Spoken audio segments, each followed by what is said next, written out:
ನಮಸ್ಕಾರ ಎಲ್ರಿಗೂ. ಬನ್ನಿ ಇವತ್ತು ಒಂದು ಮಜಾವಾದ ಕಥೆ ಕೇಳೋಣ. ಏನಿಲ್ಲ, ಒಂದು ಕಳೆದು ಹೋದ ಫೋನೋ, ಟೆನ್ಷನ್ನಲ್ಲಿರೋ ಒಬ್ಬ ಫ್ರೆಂಡೋ, ಆದ್ರೆ ಈ ಸಣ್ಣ ವಿಷಯದಿಂದ ಒಂದು ದೊಡ್ಡ ಪಾಠ ಕಲಿಬಹುದು. ನೋಡೋಣವಾ? ನಮ್ಮಲ್ಲಿಯೇ ಯಾರಿಗೆ ತಾನೇ ಈ ಅನುಭವ ಆಗಿಲ್ಲ ಹೇಳಿ ಅಲ್ವಾ? ಏನೋ ಒಂದು ಮುಖ್ಯವಾದ ವಸ್ತು, ಅದು ಕೀಲಿ ಆಗಿರ್ಬೋದು, ಪರ್ಸ್ ಆಗಿರ್ಬೋದು, ಇಲ್ಲಾಂದ್ರೆ ನಮ್ಮ ಪ್ರಾಣವಾದ ಮೊಬೈಲ್ ಫೋನ್ ಕಾಣಿಸಿಲ್ಲ ಅಂದ ತಕ್ಷಣ ಎದೆ ಡವಡವ ಅನ್ನೋಕ್ ಶುರುವಾಗುತ್ತೆ.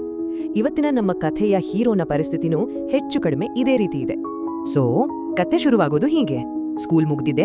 ರವಿ ಮತ್ತೆ ಅವನ ಫ್ರೆಂಡ್ ಮನೋಜ್ ಇಬ್ರು ಮನೆ ಕಡೆ ನಡ್ಕೊಂಡು ಹೋಗ್ತಾ ಇದ್ದಾರೆ. ಆದ್ರೆ ರವಿ ಮುಖ ನೋಡಿದ್ರೆ ಏನೋ ಸರಿ ಇಲ್ಲ. ಅಕ್ಷರಶಃ ಅವನ ಮುಖದಲ್ಲಿ ಟೆನ್ಷನ್ ಅನ್ನೋದು ಎದ್ದು ಕಾಣ್ತಾ ಇದೆ. ಇದನ್ನ ಗಮನಿಸಿದ ಮನೋಜ್, ಫ್ರೆಂಡ್ ಅಲ್ವಾ, ಸುಮ್ನೆ ಇರ್ತಾನ, ಸ್ವಲ್ಪ ಅವನನ್ನ ಚೇರ್ ಅಪ್ ಮಾಡೋಣ ಅಂತ, ಏನ್ ಮಚ್ಚಾ ಮುಖ ನೋಡ್ರೆ ಎಕ್ಸಾಮ್ ರಿಸಲ್ಟ್ ಬಂದಾಗಿದೆಯಲ್ಲಪ್ಪ ಅಂತ ಕಾಲೆಳಿತಾನೆ. ಸ್ನೇಹಿತರ ಮಧ್ಯೆ ಮಾತು ಶುರುವಾಗೋದೇ ಹೀಗೆ ಅಲ್ವಾ? ಆಗ ರವಿ ತನ್ನ ಟೆನ್ಷನ್ಗೆ ನಿಜವಾದ ಕಾರಣವನ್ನ ಹೇಳ್ತಾನೆ. ನೋಡಿ, ಇಲ್ಲಿ ಸಮಸ್ಯೆ ಬರೀ ಫೋನ್ ಕಳೆದು ಹೋಗಿದ್ದಲ್ಲ, ಅದಕ್ಕಿಂತ ದೊಡ್ಡ ಸಮಸ್ಯೆ ಅಪ್ಪಗೆ ಗೊತ್ತಾದ್ರೆ ಬಿಗ್ ಪ್ರಾಬ್ಲಮ್ ಅನ್ನೋದು. ಆ ಭಯನೇ ಅವನನ್ನ ಅರ್ಧ ಸಾಯಿಸ್ಬಿಟ್ಟಿತ್ತು.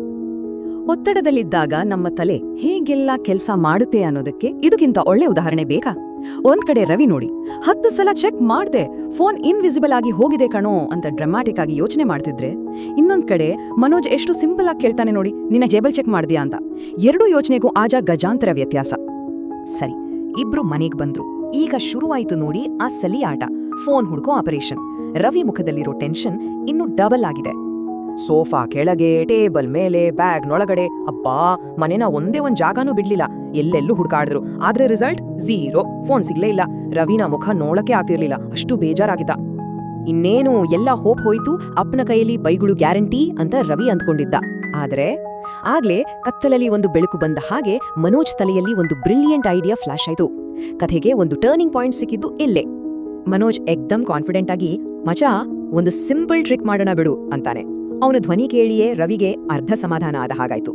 ಈಗ ನಮಗೂ ಕುತೂಹಲ, ಏನಪ್ಪಾ ಅದು ಸಿಂಪಲ್ ಟ್ರಿಕ್? ಕೆಲವೊಮ್ಮೆ ನೋಡಿ, ದೊಡ್ಡ ದೊಡ್ಡ ಸಮಸ್ಯೆಗಳಿಗೆ ಉತ್ತರಗಳು ತುಂಬಾ ಸಿಂಪಲ್ ಆಗಿರುತ್ತೆ, ಆದ್ರೆ ಟೆನ್ಷನ್ನಲ್ಲಿ ನಮಗೆ ಅದೇ ಹೊಳೆಯೋಡಿಲ್ಲ ಅಲ್ವಾ? ಮನೋಜ್ ಮಾಡಿದ್ದು ಅದನ್ನೇ. ಅವನು ತನ್ನ ಫೋನ್ ತೆಗೆದು ರವಿ ನಂಬರ್ಗೆ ಕಾಲ್ ಮಾಡ್ತಾನೆ. ಅಷ್ಟೇ, ಇಡೀ ಮನೆಯಲ್ಲಿ ಒಂದು ಕ್ಷಣ ಪೂರ್ತಿ ಸೈಲೆನ್ಸ್. ಕತೆ ಈಗ ಕ್ಲೈಮ್ಯಾಕ್ಸ್ಗೆ ಬಂದಿದೆ. ಆ ನಿಶಬ್ದದಲ್ಲಿ ಮುಂದೇನಾಗುತ್ತೆ? ಆ ಪೂರ್ತಿ ಸೈಲೆನ್ಸ್ ಮಧ್ಯೆ ಒಂದು ಸಣ್ಣ ಸದ್ದು. ರವಿಯ ಫೋನ್ನ ಅದೇ ರಿಂಗ್ ಟೋನ್. ಸದ್ದು ಕೇಳಿಸ್ತು, ಆದ್ರೆ ಅದು ಬರ್ತಿರೋದ್ ಎಲ್ಲಿಂದ? ಇಬ್ರು ಕಿವಿಗಳನ್ನ ಚುರುಕು ಮಾಡ್ಕೊಂಡು ಆ ಸದ್ದಿನ ಮೂಲ ಹುಡುಕೋಕೆ ಶುರು ಮಾಡ್ತಾರೆ. ಅದು ಅಡಿಗೆ ಮನೆಯಿಂದ ಬರ್ತಿತ್ತು. ಇಬ್ರು ಒಂದೇ ಓಟಕ್ಕೆ ಕಿಚನ್ ಕಡೆ ಓಡ್ತಾರೆ. ಅಲ್ಲಿ ಹೋಗಿ ನೋಡಿದ್ರೆ ಫ್ರಿಡ್ಜ್ ಮೇಲೆ ಫೋನ್ ಪಾಡಿಗೆ ಅದು ರಿಂಗ್ ಆಗ್ತಾ ಇದೆ. ಇದನ್ನ ನೋಡಿ ರವಿಗೆ ಶಾಕ್. ಇದು ಇಲ್ಲಿಗೆ ಹೇಗೆ ಬಂತು ಮಾರಯ್ಯ ಅಂತ ಅವನಿಗೆ ತಲೆನೇ ಕೆಟ್ಟೋಯ್ತು. ಆಗ ರವಿ ಅಮ್ಮ ನಗುತ್ತಾ ಬಂದು ಇಡೀ ಸಸ್ಪೆನ್ಸ್ಗೆ ಒಂದು ಫುಲ್ ಸ್ಟಾಪ್ ಇಡ್ತಾರೆ. ಏನಪ್ಪಾ ಅಂದ್ರೆ, ಬೆಳಿಗ್ಗೆ ಜ್ಯೂಸ್ ತಗೊಳ್ಳೋ ಟೈಮಲ್ಲಿ ರವಿಯೇ ಫೋನನ್ನ ಫ್ರಿಡ್ಜ್ ಮೇಲಿಟ್ಟು ಮರ್ತ್ ಬಿಟ್ಟಿದ್ದ. ಅಷ್ಟೇ ವಿಷಯ, ಆದ್ರೆ ಟೆನ್ಷನ್ನಲ್ಲಿ ಅವನಿಗೆ ನೆನಪೇ ಇರ್ಲಿಲ್ಲ. ಅಲ್ಲಿವರೆಗೂ ಇದ್ದ ಟೆನ್ಷನ್ ಎಲ್ಲ ಕರಗಿ ಹೋಗಕ್ಕೆ ಮನೋಜ್ನ ಒಂದೇ ಒಂದು ಡೈಲಾಗ್ ಸಾಕಾಯ್ತು. ಅವನು, ಮಚ್ಚಾ ನೀನ್ ಫೋನ್ಗೆ ಚಾರ್ಜ್ ಮಾಡಲ್ಲ, ಫ್ರಿಡ್ಜ್ಗೆ ಚಾರ್ಜ್ ಮಾಡ್ತೀಯಾ ಪೋಲ ಅಂದಿದ್ದೆ ತಡ ಅಲ್ಲಿದ್ದವರೆಲ್ಲರೂ ಹೊಟ್ಟೆ ಹುಣ್ಣಾಗೋ ಹಾಗೆ ನಗೋಕ್ ಶುರು ಮಾಡಿದ್ರು. ಸರಿ, ನಗೋ ತಮಾಷೆ ಎಲ್ಲ ಮುಗೀತು. ಆದ್ರೆ ಈ ಕಥೆ ನಮ್ಗೆಲ್ಲ ಒಂದು ಬಹಳ ಮುಖ್ಯವಾದ ಪಾಠವನ್ನ ಹೇಳ್ಕೊಡುತ್ತೆ. ಇಲ್ಲಿ ರವಿಯ ಅಮ್ಮ ಹೇಳಿದ ಮಾತಿದೆಯಲ್ಲ, ಅದು ತುಂಬಾ ಇಂಪಾರ್ಟೆಂಟ್. ನಿಜವಾದ ಸಮಸ್ಯೆ ಫೋನ್ ಕಳೆದು ಹೋಗಿದ್ದಲ್ಲ, ಬದಲಿಗೆ ಸಣ್ಣ ವಿಷಯಕ್ಕೆ ಅತಿಯಾಗಿ ಟೆನ್ಷನ್ ಮಾಡ್ಕೊಂಡು ಯೋಚನೆ ಮಾಡೋ ಶಕ್ತಿ ಕಳೆದುಕೊಂಡಿತು. ನಾವು ಶಾಂತವಾಗಿದ್ರೆ ಎಂಥ ದೊಡ್ಡ ಸಮಸ್ಯೆಗೂ ಒಂದು ಪರಿಹಾರ ಇದ್ದೇ ಇರುತ್ತೆ. ಇದೇ ಈ ಕಥೆಯ ತಿರುಳು. ಮನೋಜ್ ಸುಮ್ನಿರ್ತಾನ.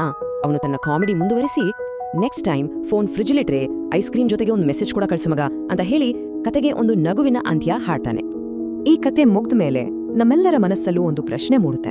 ನಮ್ ಜೀವನದಲ್ಲಿ ಬರೋ ಸಣ್ಣ ಪುಟ್ಟ ಸಮಸ್ಯೆಗಳಿಗೆ ಇಷ್ಟೊಂದು ದೊಡ್ಡದಾಗಿ ಟೆನ್ಷನ್ ಮಾಡ್ಕೊಳ್ಳೋ ಅವಶ್ಯಕತೆ ಇದೆಯಾ? ಮುಂದಿನ ಸಲ ಇಂಥ ಪರಿಸ್ಥಿತಿ ಬಂದಾಗ ರವಿ ತರ ಟೆನ್ಷನ್ ಆಗೋ ಬದಲು ಮನೋಜ್ ತರ ಶಾಂತವಾಗಿ ಯೋಚಿಸಿದ್ರೆ ಬಹುಶಃ ಪರಿಹಾರ ಬೇಗ ಸಿಗಬಹುದು ಅಲ್ವಾ?